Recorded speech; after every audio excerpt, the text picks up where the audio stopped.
My stepdaughter replaced me with her biological father at her engagement party, then publicly humiliated me, saying, "You were never a father to me." But when her wedding fell apart, I wasn't there to help. Hey, Reddit. I never thought I'd be the type of guy to post something like this, but here I am. Maybe I just need to get this off my chest, or maybe I want someone to tell me I'm not crazy for feeling this way. Either way, here goes. My name's Robert. I'm 45, married, well, was more on that later, and I've spent the last 20 years of my life raising a daughter who isn't biologically mine. Anna, my stepdaughter. My little girl. At least, I thought she was. I met her mother, Sarah, when Anna was just 6. Her biological father, Mark, walked out before she even started kindergarten. Never called. Never sent a birthday card. Nothing. Just vanished. I stepped in. I was the one who held her hand on the first day of school when she was too scared to go inside. I stayed up with her when she had the flu, rocking her to sleep on the couch while she burned up with fever.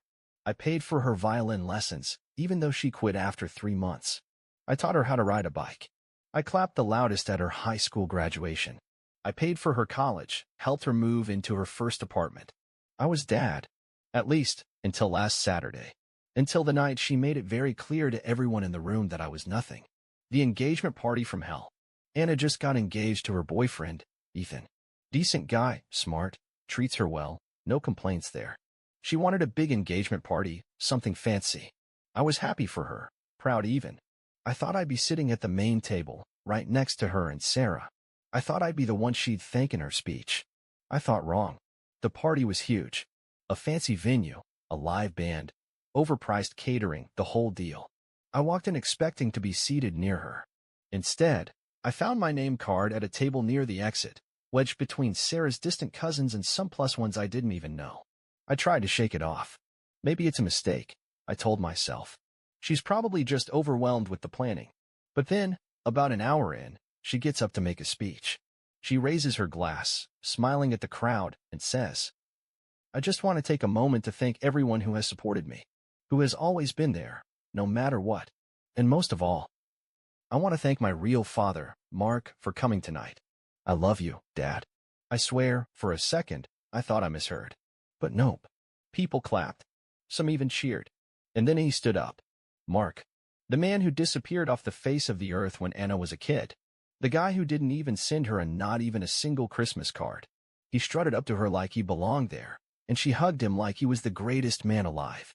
I felt like I was suffocating.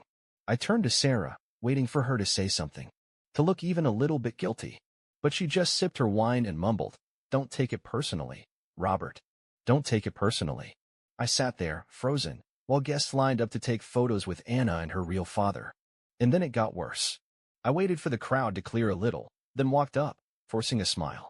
"Hey, sweetheart. Can we get a quick picture together?" She barely looked at me before flashing this fake, almost pitying smile. "Oh. Sorry, Robert, but I want a picture with my real family." And just like that, I was nothing. People laughed. Someone even muttered, "Oof, that's rough." Mark grinned, throwing an arm around Anna like he'd been there her whole life. Sarah? She just sat there. Didn't say a word. I swallowed hard, nodded, and walked back to my table. I don't remember much of the rest of the night. Just that I left early. And that nobody even noticed. I've done everything for that girl. And in front of everyone, she erased me. And the worst part? I still wasn't ready for what came next. I didn't sleep that night. After I left the party, I drove around aimlessly for hours, replaying it over and over in my head. The laughter. The look on Anna's face when she dismissed me like I was some distant uncle. The way Mark basked in the attention, like he was actually proud of himself. By the time I got home, Sarah was already in bed. I stood in the doorway of our bedroom, staring at her in the dim light. She was scrolling through her phone like nothing had happened. "Were you ever going to say anything?" I finally asked. She sighed, setting her phone down. "Robert, it's not a big deal." I laughed, but there was nothing funny about it. "Not a big deal?" I repeated. "She humiliated me in front of everyone, and you just sat there." Sarah pinched the bridge of her nose like I was being unreasonable. She didn't mean it like that. She just wanted a perfect night, and you know how she feels about Mark. She feels about him? I snapped. The guy who left her? The guy who didn't even call her for 15 years? That's who she wants to play dad now. Sarah exhaled slowly, like she was tired of this conversation already. "Robert, Please don't turn this into something it's not. I ran a hand through my hair, trying to control the storm of emotions inside me. She erased me, Sarah. In front of everyone. And you let her. She finally looked up at me then. Not with guilt. Not with regret. Just exhaustion. She's an adult now, she said flatly. She can make her own choices. I stared at her, waiting for some flicker of realization.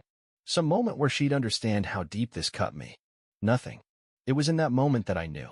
I didn't just lose Anna that night. I lost Sarah, too. The fallout begins.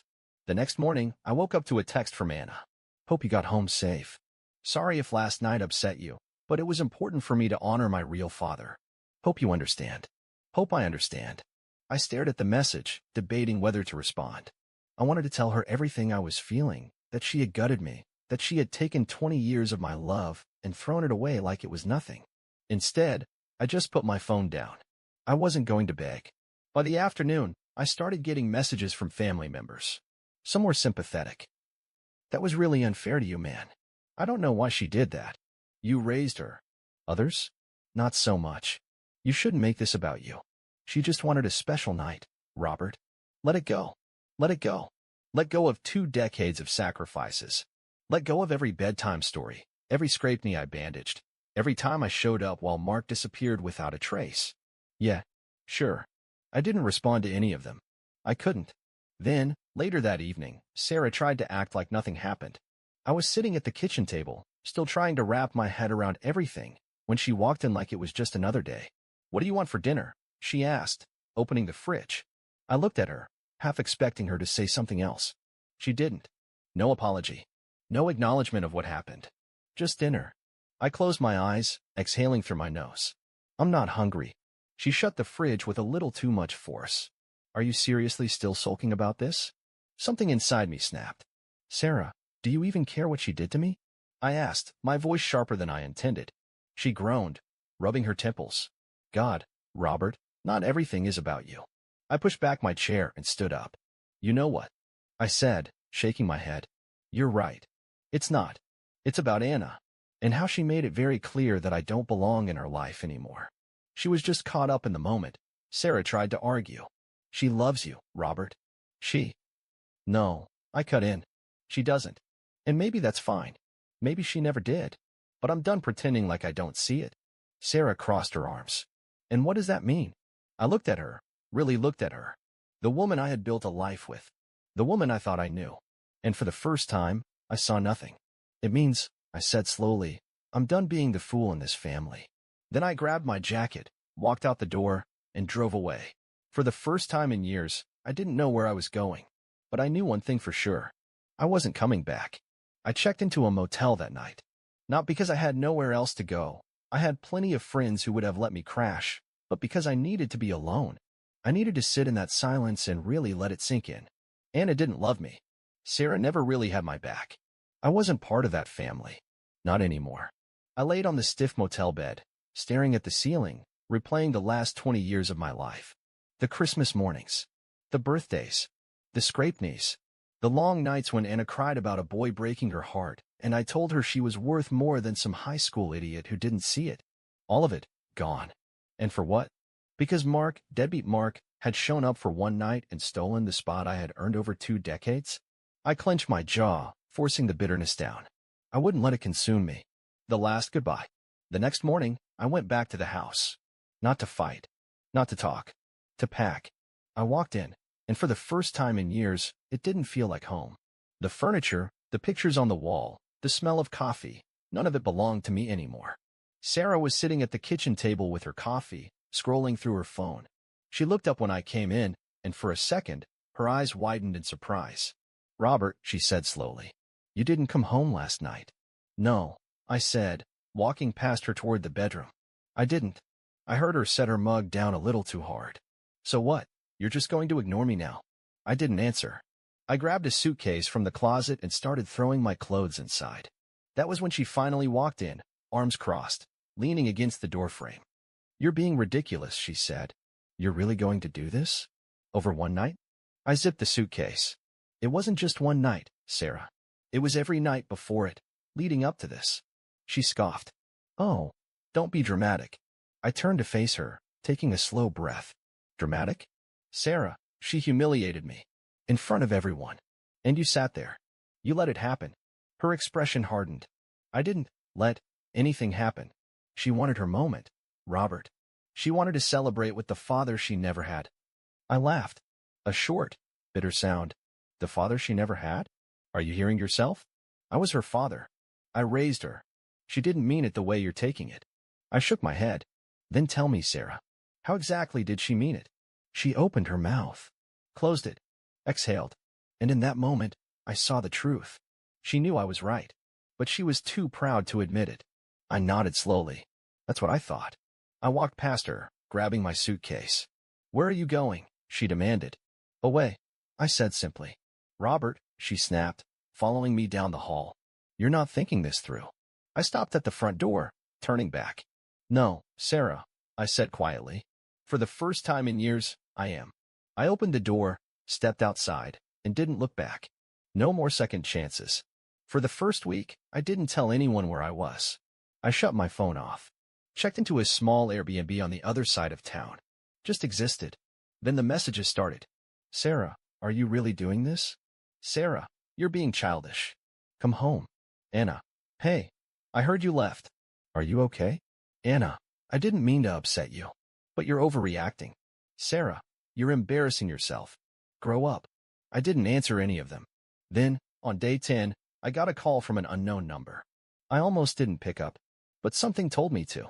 Hello, Robert. A voice I hadn't expected. A voice I hadn't heard in years. Lauren, Sarah's sister. The one person who saw everything. Lauren was always the only one in Sarah's family who actually treated me like a human being. She never bought into Anna's worship of Mark.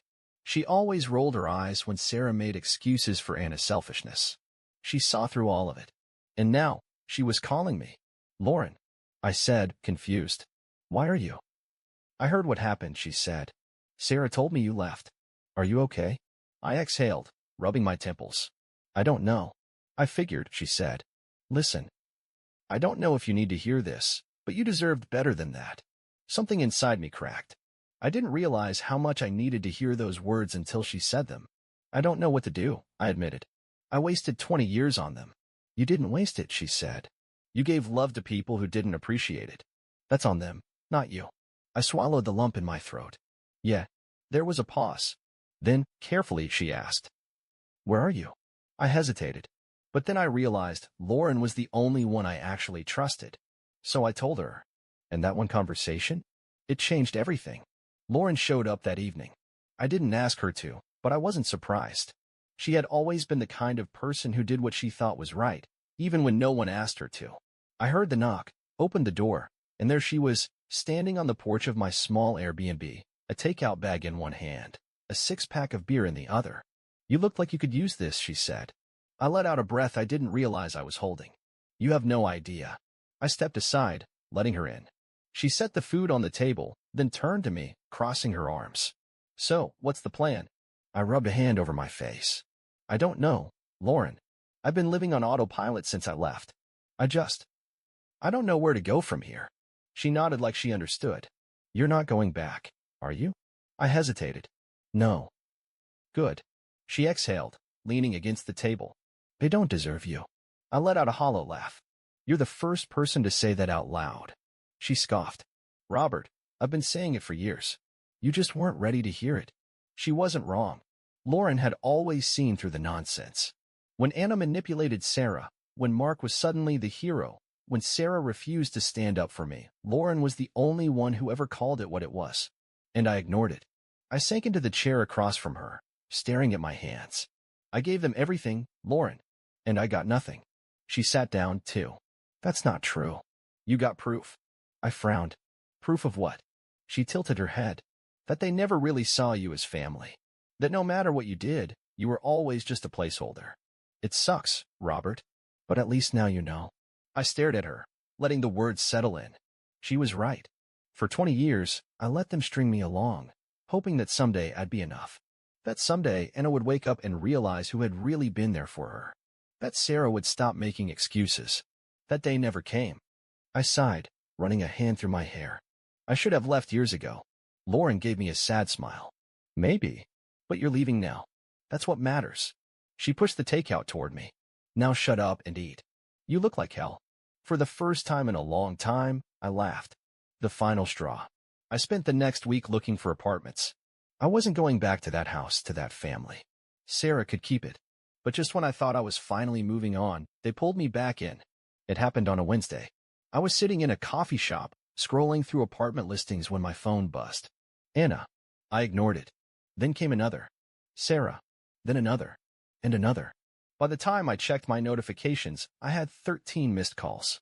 Something was wrong. I hesitated, then finally answered the next call. What?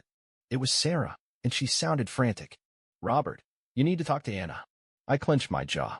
I don't need to do anything. Please, she begged. She needs you.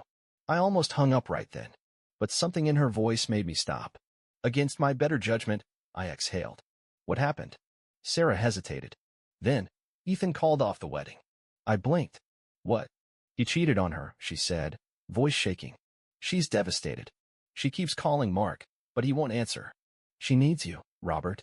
Please. I let out a slow breath. Anna. The same Anna who humiliated me in front of everyone. The same Anna who erased me from her life the second Mark walked back in. Now, she needed me. I should have felt bad for her. I didn't. I was done being her backup plan. So I said the only thing I could. Not my problem. Sarah inhaled sharply. Robert. I hung up. I sat there for a moment, staring at my phone. My heart was pounding. Then I did something I should have done years ago. I blocked her number. Then I blocked Anna's. Then Mark's, just for good measure. I had wasted 20 years of my life waiting for them to see me. I wasn't wasting another second. A new beginning. That night, I got a text. Lauren, proud of you. I smiled. I didn't know where my life was going next. But for the first time in years, it was mine. After I blocked them, I expected some kind of peace. Instead, I got chaos. I should have known that Anna, Sarah, and their flying monkeys wouldn't just accept my silence. I had been their reliable punching bag for 20 years. They weren't going to let me walk away without a fight. The desperate messages. The first few days were quiet. Then, out of nowhere, I got an email. From Anna. Subject, please, Robert. I know you're mad at me. I know I hurt you. But please, just talk to me. I don't know what to do. Ethan left, and Dad, Mark, isn't answering my calls. I feel like I have no one. I'm sorry. I really am. I need you. I stared at the message for a long time. Where was this energy at the engagement party? Where was the I need you when she was grinning and telling me I wasn't part of her real family? I almost replied. Almost. Then I remembered the laughter at that party. The way she had looked at me like I was a joke. So I deleted the email. An hour later, another one came in. Then a text from a random number. Then another email. By the end of the week, I had over 20 unread messages from Anna, all variations of, I miss you. Please don't do this. I made a mistake. I need my dad. Oh, now I'm dad, again? I didn't reply to a single one. And that's when the real insanity started. Sarah's meltdown. One night, while I was out grabbing dinner, my phone rang. Sarah. Blocked number. Straight to voicemail. Then a call from another unknown number. Straight to voicemail. Then a text. Pick up the phone, Robert. I rolled my eyes, set my phone down, and kept eating. A few minutes later, another text. You need to fix this. She's your daughter. I sighed, but I didn't respond. Then, 10 minutes later, a final message came through. I hope she never forgives you. And just like that, I knew Sarah wasn't sorry about anything. She didn't care that Anna hurt me. She didn't care that I spent 2 decades sacrificing for a girl who tossed me aside like trash. She just cared that I wasn't playing my role anymore. The plot twist I didn't see coming. Just when I thought things were finally settling down, something happened that I never could have predicted. Lauren called me. She sounded breathless, almost excited. Robert, she said, you're not going to believe this. What? I asked, already bracing for whatever fresh disaster was coming. It's Mark, she said, laughing. He didn't just ignore Anna's calls. He blocked her. I blinked. What? He played the loving dad for one night, got all the praise, and then dipped. I let out a slow breath, processing that. So she threw me away for a guy who couldn't even pretend to care for more than an hour? Yup. I laughed. I actually laughed. I had spent years believing that one day, Anna would wake up and realize Mark was a fraud. that she'd see me for who I really was. And now, it finally happened. And I didn't care. I was done waiting for her to see my worth. A wedding no more. A month passed. I found a new place, started focusing on my life.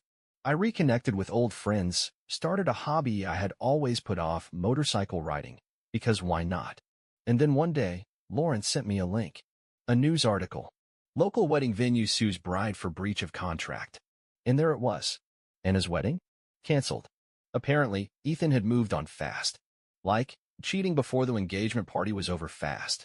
He was already seeing someone else. Anna? She lost her deposit, lost her dream venue, and lost her mind. I almost felt bad. Almost. The icing on the cake. One evening, I was at a bar with Lauren, just catching up, when she suddenly smirked. So, I've been meaning to tell you something, she said, taking a sip of her drink. I raised an eyebrow. That sounds ominous. She grinned. I filed for divorce. I blinked. Wait. What? Yeah, she said, shrugging like it was no big deal. I've been done with my marriage for years, Robert. Watching you finally walk away from people who didn't appreciate you made me realize, why am I still married to someone who treats me like an afterthought? I stared at her for a second. Then I smirked. So, wait. You're single now. She grinned back. You catching on, genius? I laughed, shaking my head. Well, wow. She clinked her glass against mine. To new beginnings. To new beginnings, I agreed.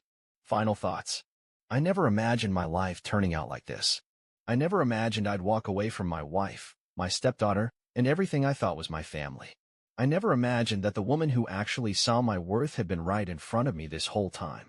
But here's what I've learned. Some people will never appreciate you until you're gone. Some people will never change. And sometimes, the best revenge is moving the hell on. So that's exactly what I did. And for the first time in 20 years, I'm actually happy.